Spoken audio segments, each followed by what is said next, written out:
Boa tarde, meus amigos, então, e minhas amigas. Estamos começando a segunda aula do nosso curso de Mercado Editorial e Direito Autoral. É um prazer estar com vocês. Agradeço mais uma vez a OMP, a BPI, a presença de todos. Parabenizo a todos por estarem aqui, porque é muito relevante para um país numa atual conjuntura ter uma turma que se interesse pelo mercado editorial, que está atuando firme e forte aí nesse setor, que é o setor de conhecimento, não é isso? Afinal, é ali que a gente tem uma possibilidade de mudança, de acesso, de transformação na sociedade, e todas as pessoas se igualam no conhecimento, nesse ativo intelectual, né? Então, a gente vai hoje tratar agora de modo mais direto da questão legal. Quer dizer, nós, na última aula, vimos os princípios gerais, vimos o histórico, da tradição, do costume, da tecnologia. Hoje vamos falar, então, mais sobre a lei especificamente, né? Nós terminamos a última aula falando sobre dois contratos que estão aí na tela, né? Os contratos básicos de edição e que estão regulamentados no artigo 53 a 67 da Lei 9.610/98, que é a lei atual de direito autoral no Brasil. Então, essa lei regulamenta todas as obras literárias, artísticas, científicas, o seu uso, e tem algumas peculiaridades que você vai ver nos exemplos de proteção de lei. Tem projetos de arquitetura, de engenharia, música, escultura, enfim, uma variedade. Em Portugal, por exemplo, é curioso, eles têm lá projetos de azulejos, maquetes de azulejos, quer dizer, como reflete bem a cultura de um povo, né? Como isso influencia a cultura de um povo, a cultura de cada país. Eu achei muito interessante a gente ter essas singularidades, né?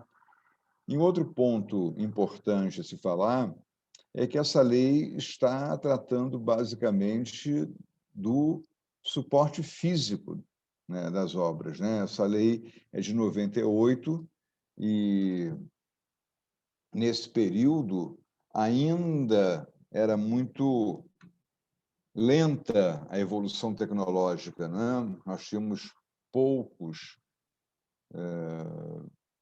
avanços que justificassem uma alteração legislativa substancial.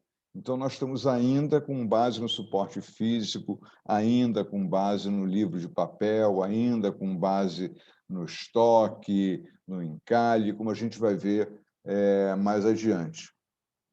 Mas, recapitulando, então, acho que o ponto principal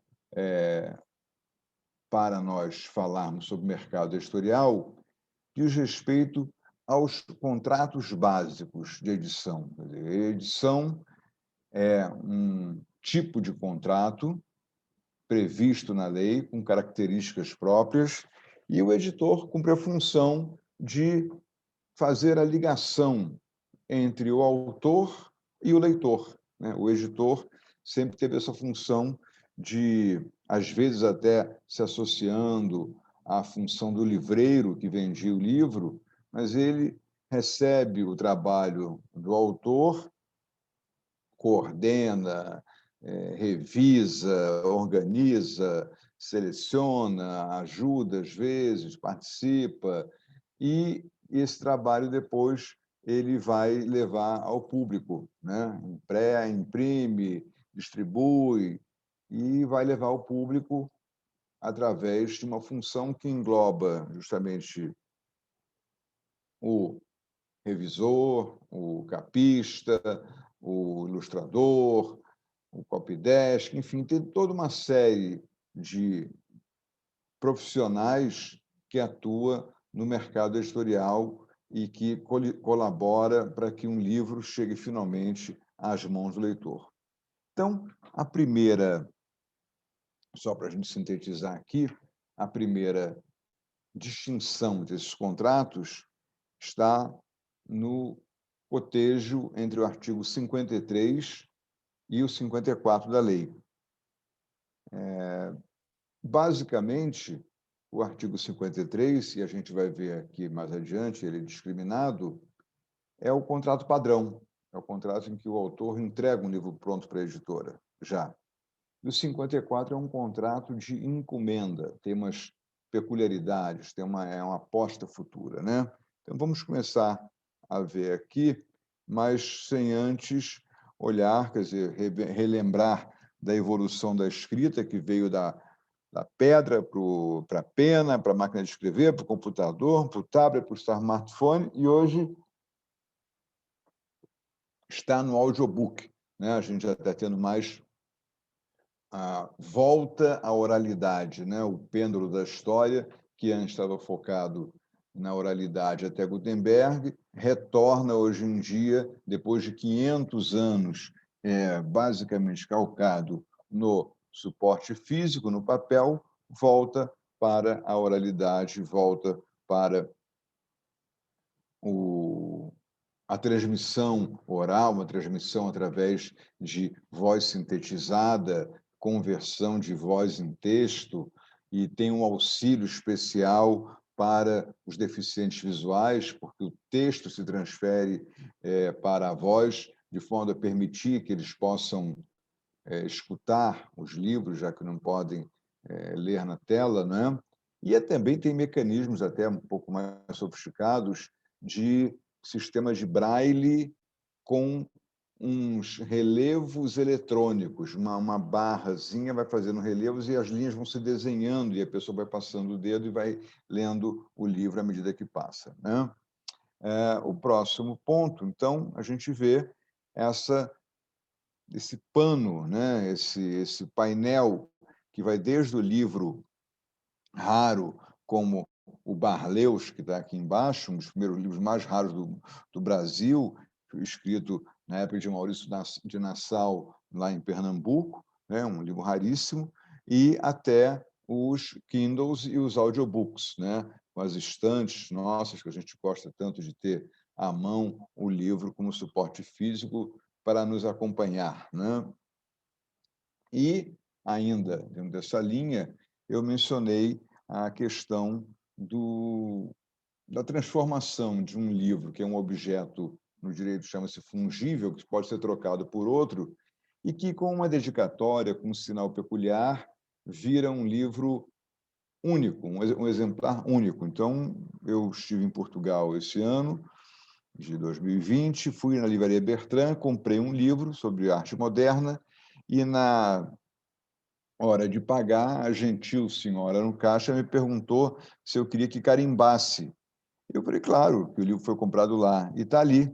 Esse livro foi comprado na livraria mais antiga do mundo, Livraria Bertrand do Chiado, em Portugal. Achei ótimo. E eu ponho o meu carimbinho, meu ex-libris aqui embaixo do livro também, né? Então, quais seriam as diferenças, digamos assim, entre o livro físico e o livro eletrônico, as novas publicações? O físico e o imaterial, né? O material e o imaterial, o corpóreo e o incorpóreo.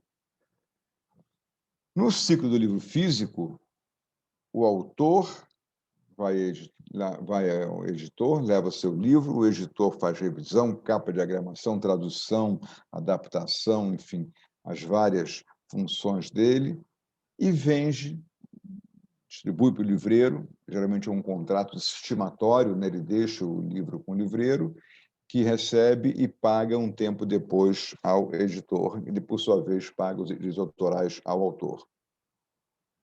Então, com a venda do livro físico, praticamente se encerra o ciclo de comercialização. Dificilmente o leitor vai voltar ao editor para reclamar, salvo se tiver um erro de impressão, algum problema outro. Já em relação ao e-book, o que acontece? Nós temos o mesmo ciclo, autor, editor, revisão, mas entre o livreiro e o leitor existe um link, não se rompe. É um link, um vínculo capilar, né? Geralmente, o livreiro acaba sabendo, porque ele não vende o livro, ele concede ao leitor uma licença de leitura.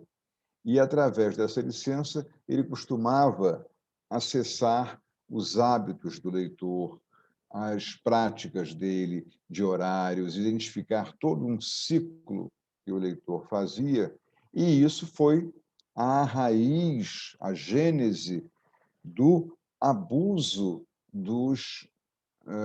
da coleta, do armazenamento, da extração de dados do consumidor. Então, em função dessa grande absorção de dados, né, passa-se a ter todos os dados da pessoa, uma pessoa digital. O leitor físico não faz isso, mas o leitor digital acaba transferindo dados para o livreiro, e esses dados, por força de algoritmos, se transformam em publicidade, em comercialização de livros, em novas propagandas, em novas sugestões. Então, veio, depois do pêndulo da história, uma compensação com o sistema de proteção de dados que nós estamos vendo hoje em dia, as leis de proteção de dados na Europa, no Brasil, fazendo com que o consumidor seja previamente consultado a respeito do uso dos seus dados, que tenha que dar consentimento expresso para o uso dos seus dados, que possa requerer ao detentor de dados a informação a respeito de qual tipo de informação foi obtida e armazenada, retificar e até suprimir informações dele junto ao banco de dados de quem coletou e armazenou.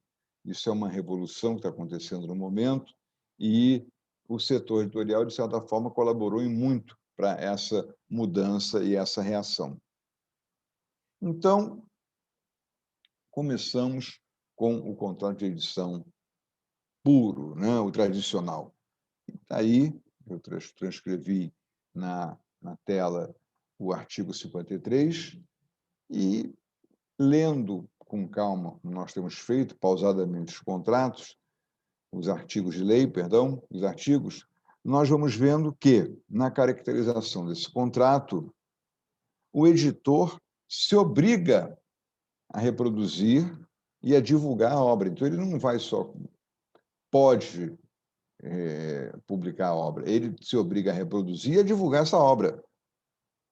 E fica autorizado em caráter de exclusividade. Quer dizer, o contrato é naturalmente um contrato de exclusividade a publicá-la, e essa publicação não significa somente a impressão, publicação tem o sentido de torná-la pública pelos vários meios existentes, né? E explorá-la, comercializá-la. Ele torna pública e vendendo, comercializando, divulgando em vários setores, pelo prazo e nas condições pactuadas com o autor. Então, existe um prazo e existem condições.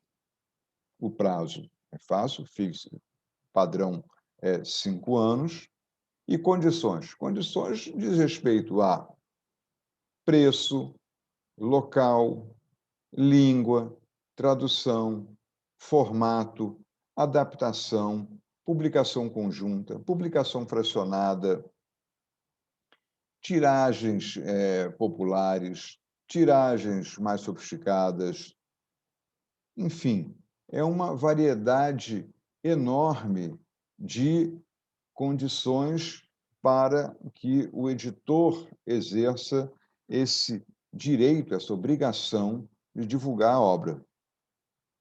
Mas é muito importante também, eu olho para o lado, porque eu estou com a tela dividida e a minha tela daqui ao lado, base aqui do lado. Muito importante também verificar que, em cada exemplar da obra, a lei obriga o editor a mencionar: 1, o título da obra e seu autor. 2, no caso de tradução, o título original e o nome do tradutor. 3, o ano de publicação. E 4, o seu nome ou a marca que o identifique, do editor. várias situações decorrentes dessas 4 obrigações aqui. A questão da tradução é muito importante, né? Já é uma derivação. Um tradutor geralmente tem um contrato específico com o editor e, em casos técnicos, existe a responsabilização do tradutor por eventuais erros cometidos. E eu apenas é uma ressalva, porque eu quero parabenizar aqui a classe de tradutores, que cada vez mais fica reduzida, porque são um grupo de pessoas que estuda a norma e as línguas com profundidade. Hoje os termos vão se aprimorando. Eu estava lendo agora o livro sobre a elaboração do dicionário Aurélio, como é que se faz um dicionário, né? Então, uma série de sutilezas, captação, como falar na língua sua aquilo que o autor de outra língua falaria ou escreveria se fosse nativo da sua língua, né? Há um ditado italiano, tradutore, traditore, porque às vezes tem alguns erros, e a marca do editor. Então, basicamente, esse é o contrato. A pessoa chega com um pendrive, com seu título, com seu livro, e o editor, então, se obriga a comercializar.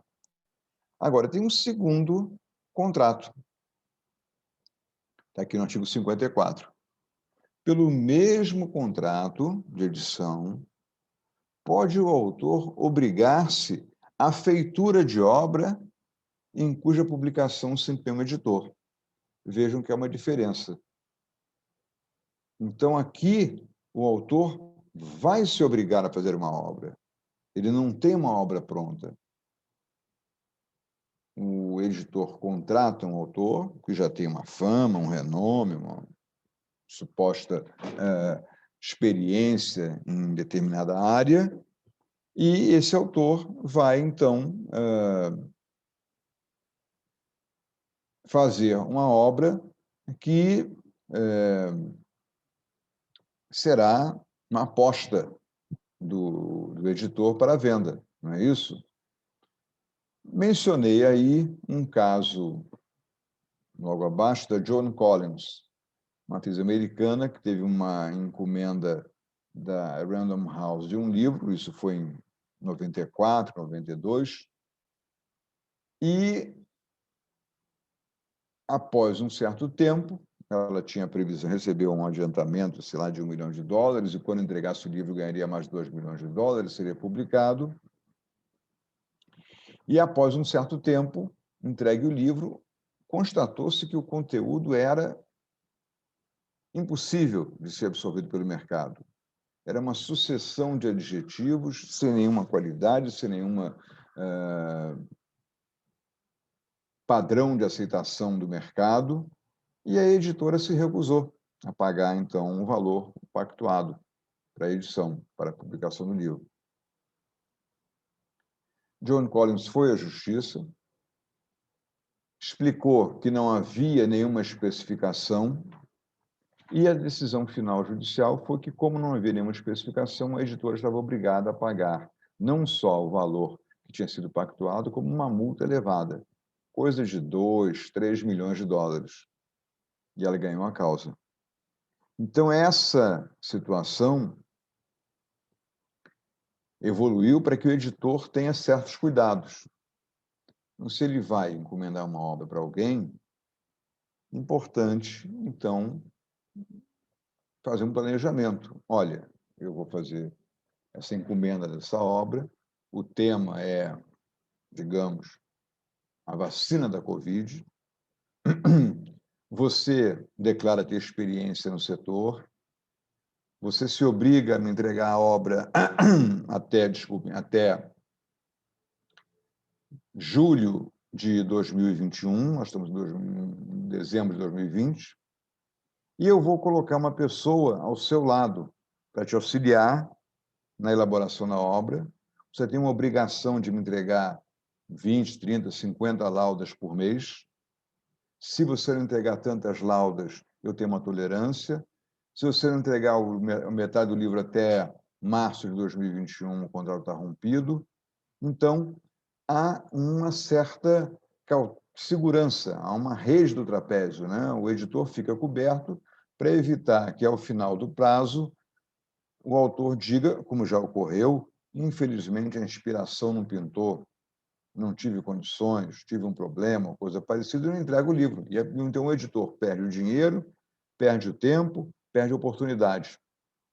Então, hoje em dia, quando um editor encomenda uma obra nos termos do artigo 54, normalmente ele faz uma onda, uma preparação de acompanhamento, monitoramento, até a entrega do livro.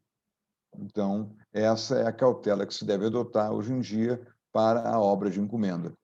Salvo se for um livro, um romance, que não tem pressa, o próprio dicionário Aurélio, a quantidade de prorrogações de prazos retratada no livro sobre ele é impressionante.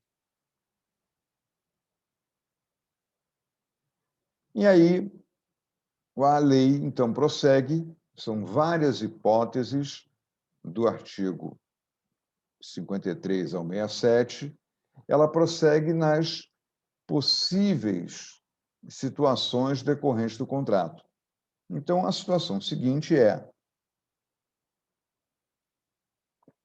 eu estou falando aqui do artigo 54 da obra que vai ser encomendada. E ela cogita razoavelmente bem da hipótese em que há um falecimento ou impedimento do autor para concluir a obra.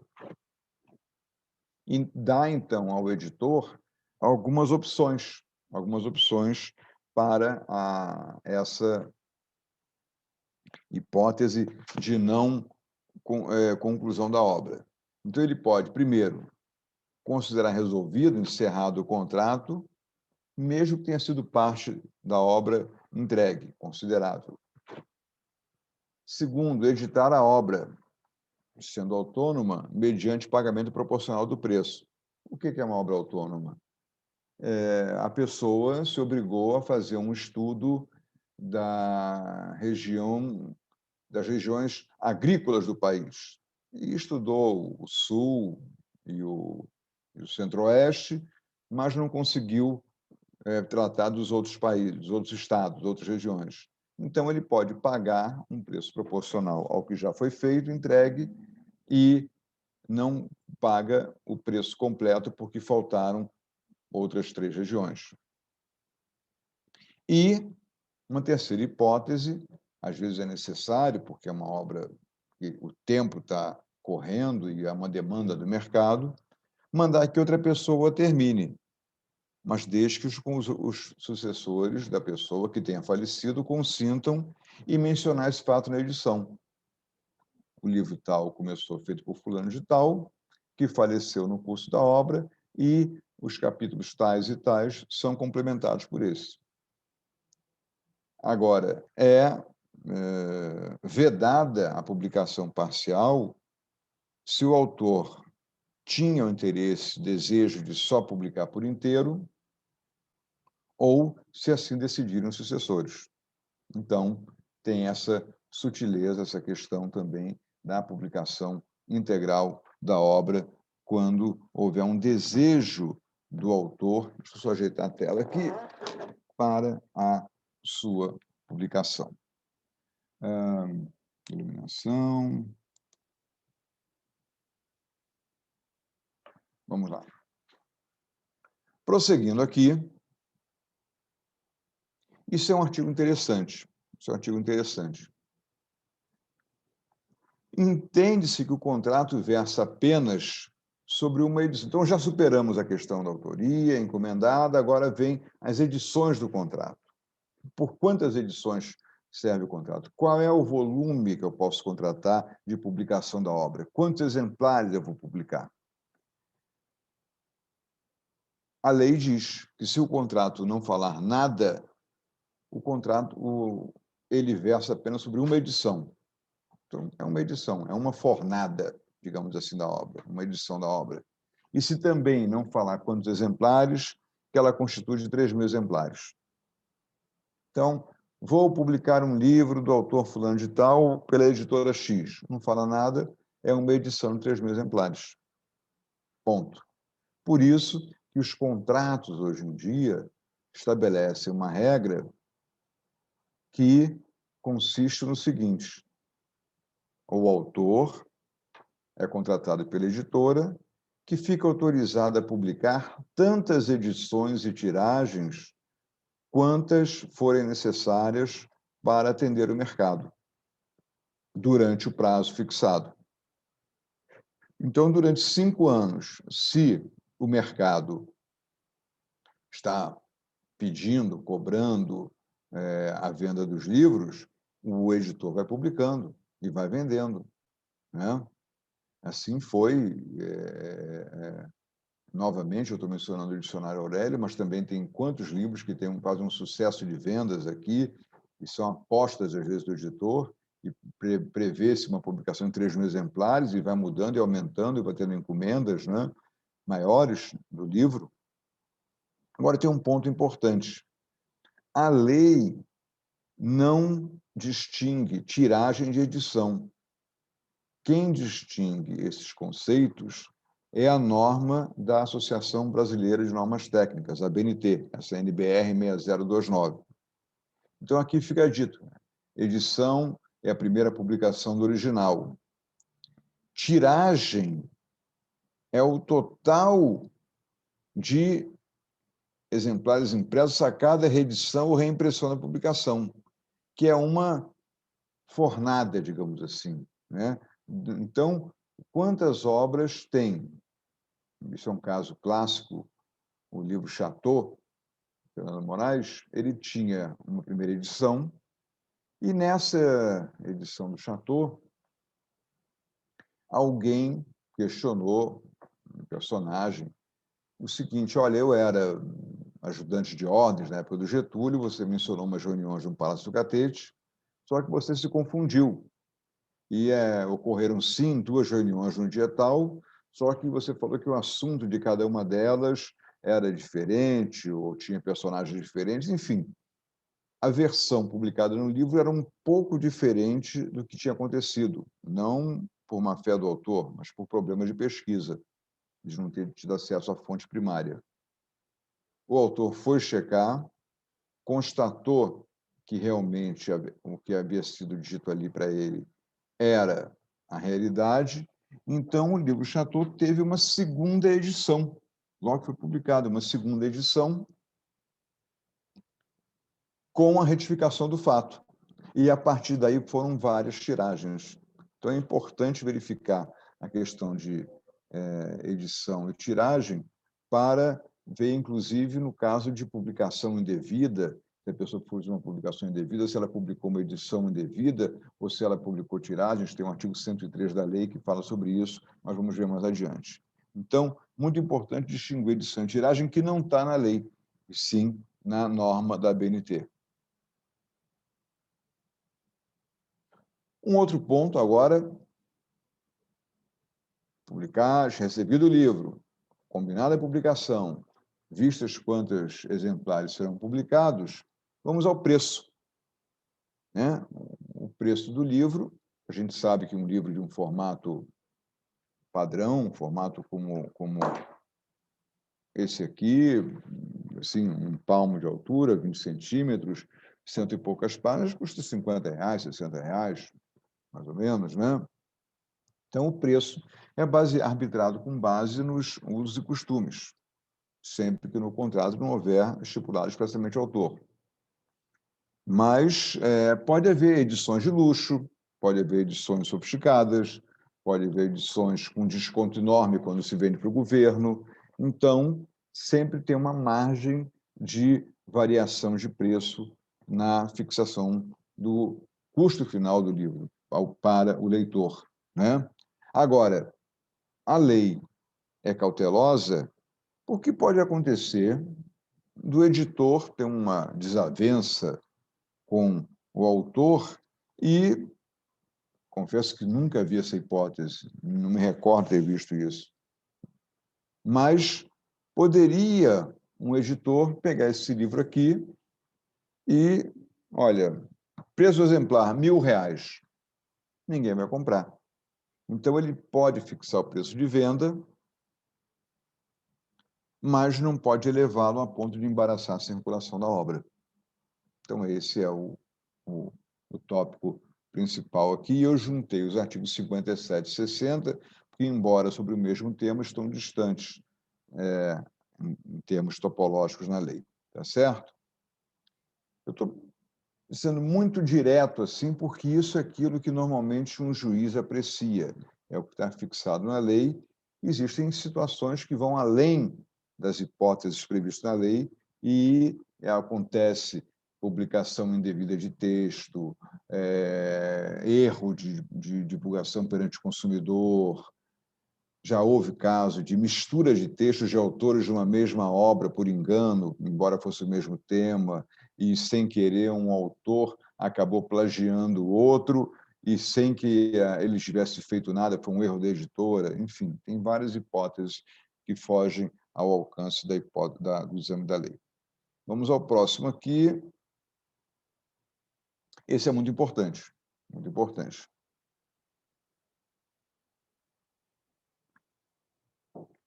O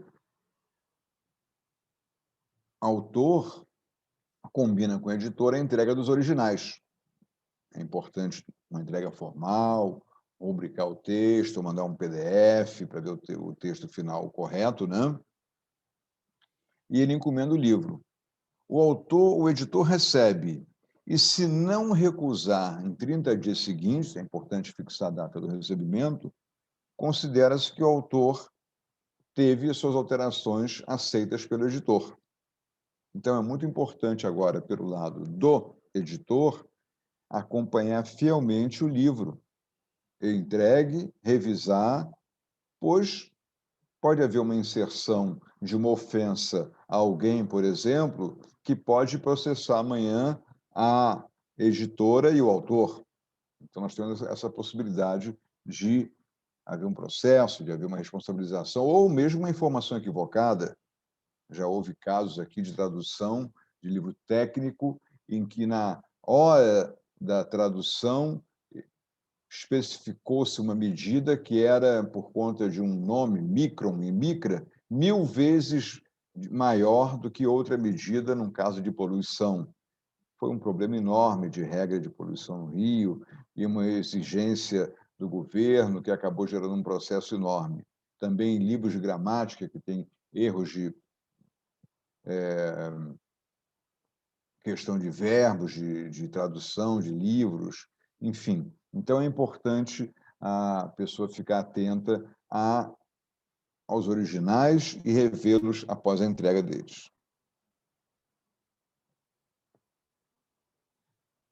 Prosseguindo, então, na nossa análise da lei de direito autoral na parte do contrato de edição,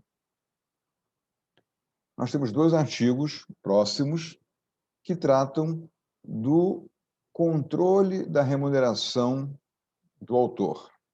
Então, normalmente, um contrato prevê uma remuneração percentual. Para cada livro vendido, o autor recebe 10% do preço de capa, é o valor médio dele. E o pagamento se dá, normalmente, a cada 4 meses, a cada 3 meses, é a média do padrão do mercado, do costume do mercado, não é isso?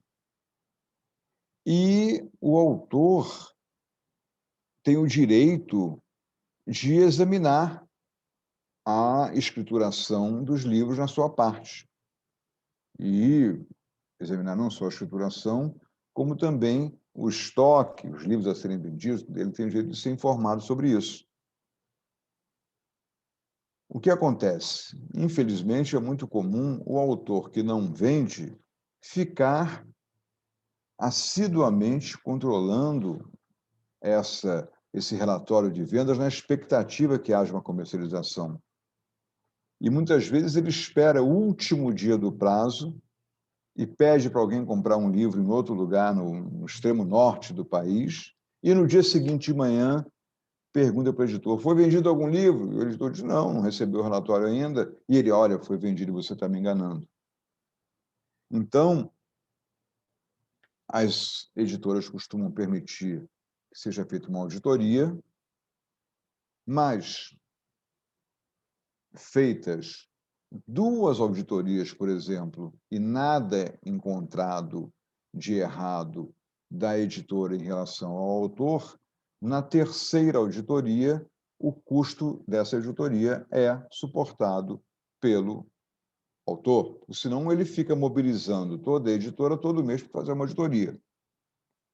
Então, a prática diz que normalmente se paga a cada 3 meses ou 4 meses. É importante constar isso do contrato, porque se não constar esse prazo, vai se aplicar o artigo 61, que está aí na tela, que fala da obrigação de prestação de contas mensais, salvo se prazo diferente tiver sido convencionado, né?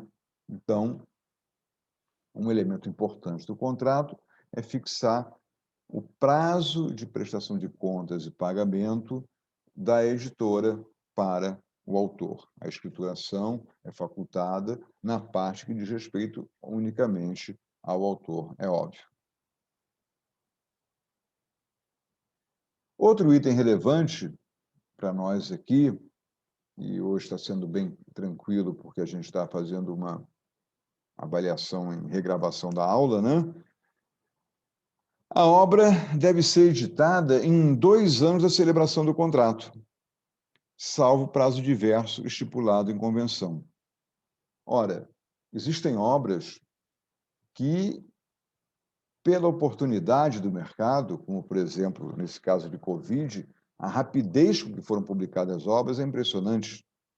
Você esperar 2 anos para publicar uma obra sobre a Covid, sobre a vacina atualmente, é uma eternidade, né? É uma eternidade. Ao passo que o mercado se organiza para que a concorrência não seja cruel a ponto de passar à frente e, às vezes, publicar uma obra de não tão grande qualidade, como aquela que seria publicada por um autor de talento, mas um pouco mais lento, e botar no mercado outra mais acelerada, mais superficial, né? Então, o prazo é de 2 anos, podendo ser menor até, né? Agora, não havendo edição no prazo legal ou contratual, o contrato pode ser rescindido e o editor pode ser processado. Por quê? Digamos que um astrônomo,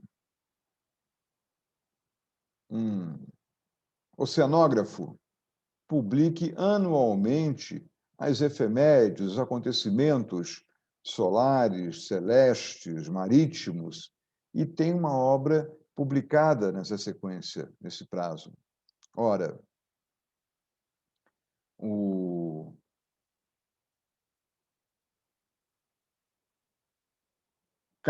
no caso do editor deixar de publicar uma obra dessas, um ano, quebra a sequência do autor, faz um dente na sequência do autor, fraciona uma obra que, às vezes, é guardada ansiosamente, guardada e aguardada ansiosamente pelos leitores daquele setor. Então, é importante fixar um prazo de edição. Quer dizer, pode haver uma fila, uma sequência de edições, de publicações das editoras, mas é importante dar ciência também ao autor que, olha, na minha editora, pela demanda atual, eu tenho uma publicação a ser feita no prazo X. E aí ele pode, eventualmente, concordar ou não com essa publicação, tá certo? Então, é um fato importante no contrato ser mencionado. Outro ponto relevante fala justamente, e nós tratamos aqui atrás, agora há pouco, das edições, que esse contrato, por ser de exclusividade, ele não permite que o autor comercialize uma obra com outra editora.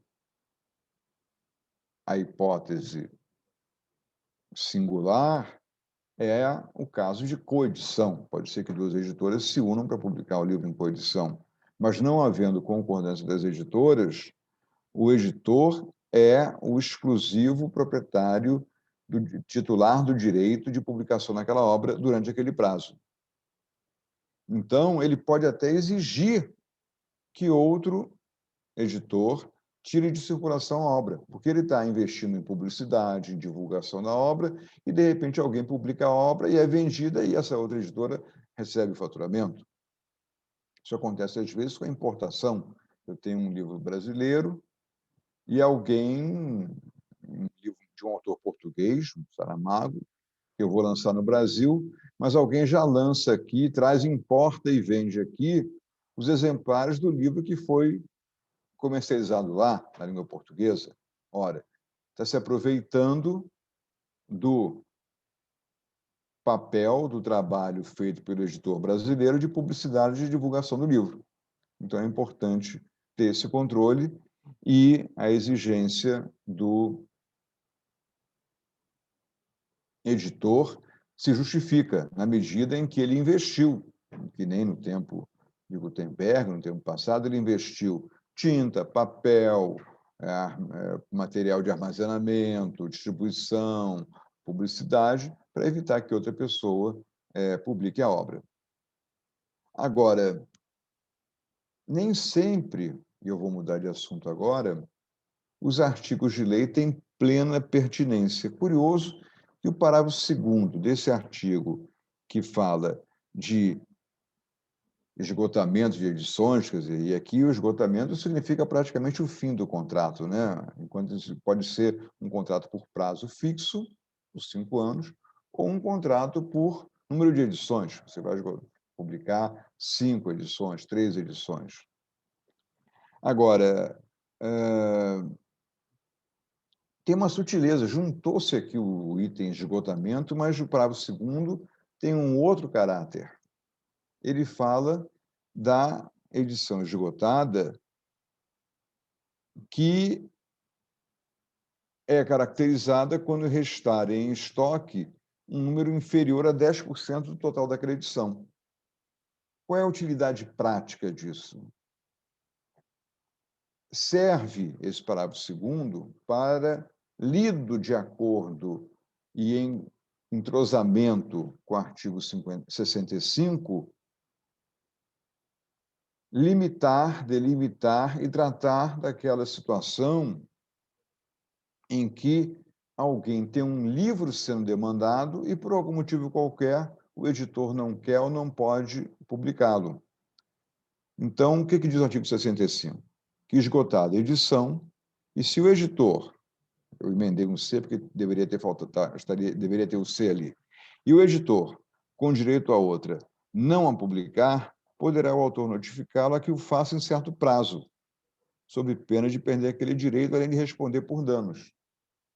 Então, houve uma desavença, houve um interesse outro do editor, e um livro didático está sendo demandado pelas escolas, as pessoas estão mandando mensagens para as livrarias, os professores estão indicando o livro para os alunos, e o livro não tem sido comercializado, muito embora esteja esgotado lá na livraria, nas livrarias. Então, o autor pode notificar o editor: olha, publique, há demanda para a minha edição. Se você não publicar, eu vou perder a oportunidade, eu vou rescindir o contrato e posso pedir perdas e danos. Então, essa ligação entre esses dois artigos é curiosa, porque fala de esgotamento de edição, mas uma em relação ao número que deveria constar do contrato, do número de edições previstas no contrato. E outra, mais pelo ângulo da demanda do mercado, havendo possibilidade de publicação e não ter sido feita essa publicação dos livros. Ok? Mais um aqui agora é uma situação inversa, um pouco desagradável, que trata do livro que encalhou. Então, a pessoa, o editor foi lá, publicou, ou melhor, imprimiu 3.000 exemplares, mas não houve venda. Ele não pode, desde logo, dizer: o seu livro não está vendendo, eu vou me desfazer. É necessário esperar 1 ano de lançamento da edição, e aí, então, o editor pode vender como saldo os exemplares restantes, desde que o autor seja notificado, porque aí o autor terá prioridade na aquisição dos exemplares pelo preço de saldo. Obviamente, se o autor comprar os exemplares dele mesmo, ele não vai receber direitos autorais. Agora, como falei na introdução dessa aula, esse dispositivo trata da lei de direito autoral, esse dispositivo da lei de direito autoral trata dos livros físicos. Em e-book, em audiobook, você não tem a figura nem do encalhe, nem da edição esgotada. Porque não há encalhe, porque não há estoque. O livro está lá. A qualquer momento, a pessoa envia um arquivo imaterial, uma licença, uma ordem eletrônica, né? E também não há estoque. Eu não estou com o livro encalhado. Então, nem encalhou, porque não vendeu. Se não vender, não há estoque armazenado. Se houver demanda, não tem necessidade de ser feita uma impressão em papel, basta remeter quantas autorizações forem demandadas. Então, vejam que a lei, esses artigos que a gente acabou de mencionar, o 63, 64, 65, eles falam basicamente do livro físico, tá certo?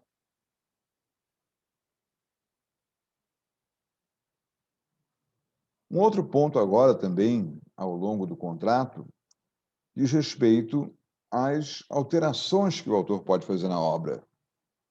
Essa de Queiroz